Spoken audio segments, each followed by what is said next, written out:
Sulphate സാധാരണയായി കേരളത്തിലെ കുടിവെള്ളത്തിൽ അപൂർവമായിട്ട് മാത്രം കാണാൻ സാധിക്കുന്ന ഒന്നാണ്.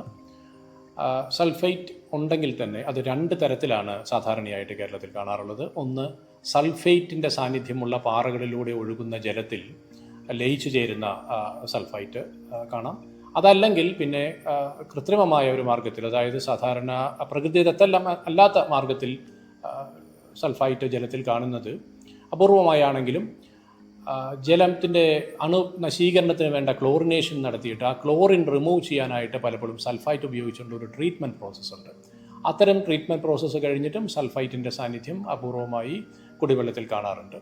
കുടിവെള്ളത്തിൽ സൾഫൈറ്റിൻ്റെ സാന്നിധ്യമുണ്ടോ എന്ന് നമുക്ക് ഒരു ടെസ്റ്റ് കിറ്റിൻ്റെ സഹായത്തോടെ ഒന്ന് പരിശോധിക്കാം. സൾഫൈറ്റ് എന്ന water quality parameter water quality testing kit ഉപയോഗിച്ച് എങ്ങനെ ടെസ്റ്റ് ചെയ്യാം എന്ന് പരിചയപ്പെടാം. ഇതിനായി ഈ കിറ്റിൽ 3 റിയേജൻസ് ആണ്, SI1, SI2, SI3 എന്ന 3 റിയേജൻസ് തന്നിട്ടുണ്ട്. ഇത് കൂടാതെ ഒരു ടെസ്റ്റിംഗ് ബോട്ടിൽ, ഒരു മെഷറിംഗ് സിലിണ്ടർ, 2 ഡ്രോപ്പർ, ഒരു സ്പൂൺ എന്നിവയും കിറ്റിലുണ്ട്. ടെസ്റ്റ് തുടങ്ങുന്നതിന് മുമ്പായി ശുദ്ധമായ ജലത്തിൽ ടെസ്റ്റിംഗ് ബോട്ടിലും മെഷറിംഗ് സിലിണ്ടറും കഴുകി വൃത്തിയാക്കുക.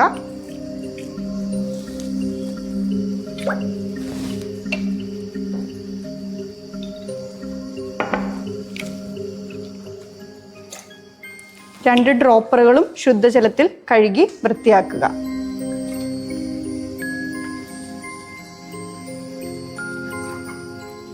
ഇതിനുശേഷം ടെസ്റ്റ് ചെയ്യാനുള്ള സാമ്പിൾ നന്നായി മിക്സ് ചെയ്ത് അതുപയോഗിച്ച് ടെസ്റ്റിംഗ് ബോട്ടിലും മെഷറിംഗ് സിലിണ്ടറും റിൻസ് ചെയ്യേണ്ടതാണ്. ആദ്യമായി ടെസ്റ്റിംഗ് ബോട്ടിൽ സാമ്പിൾ ഉപയോഗിച്ച് റിൻസ് ചെയ്യുക.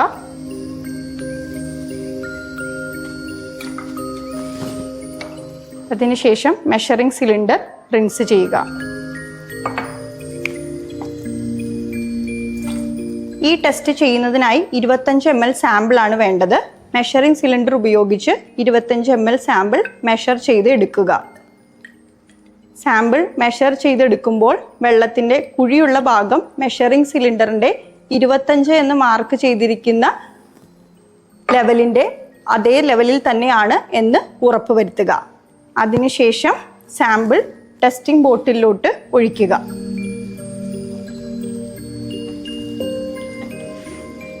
അടുത്തതായി SI1 എന്ന റിയേജൻ്റ് ആണ് ഉപയോഗിക്കേണ്ടത്. ഒരു ഡ്രോപ്പർ ഈ റിയേജൻ്റ് ഉപയോഗിച്ച് റിൻസ് ചെയ്യുക.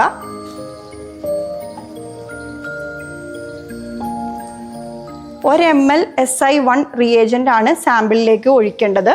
ഡ്രോപ്പറിൻ്റെ മുകൾ ഭാഗത്തായി 1 ml മാർക്ക് ചെയ്തിട്ടുണ്ട്.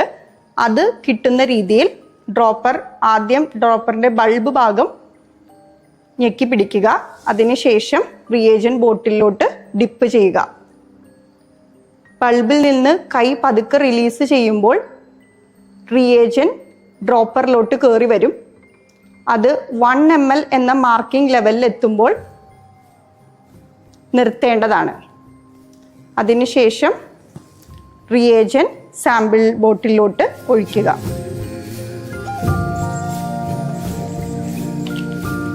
സാമ്പിൾ നന്നായി മിക്സ് ചെയ്യുക.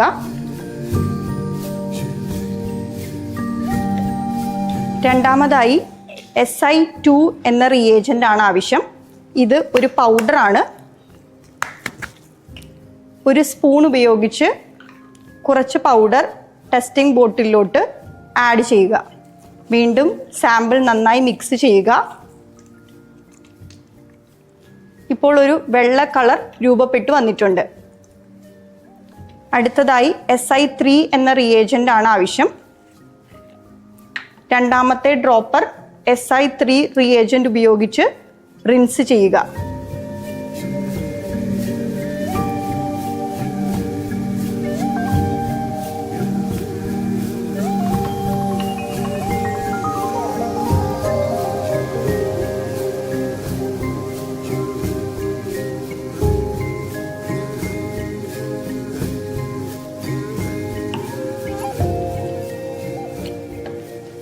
SI3 എന്ന റിയേജൻ്റ് അല്പം ഡ്രോപ്പറിൽ എടുക്കുക. ഓരോ തുള്ളിയായി സാമ്പിളിലേക്ക് ഒഴിച്ച് മിക്സ് ചെയ്യേണ്ടതാണ്. ഇങ്ങനെ മിക്സ് ചെയ്ത് സാമ്പിളിൽ ഒരു നീല കളർ വരുന്നത് വരെയാണ് ഇത് തുടരേണ്ടത്. ഇതിന് ആവശ്യം വരുന്ന SI3 റിയേജൻറ്റിൻ്റെ തുള്ളികളുടെ എണ്ണം കറക്റ്റായി രേഖപ്പെടുത്തേണ്ടതാണ്.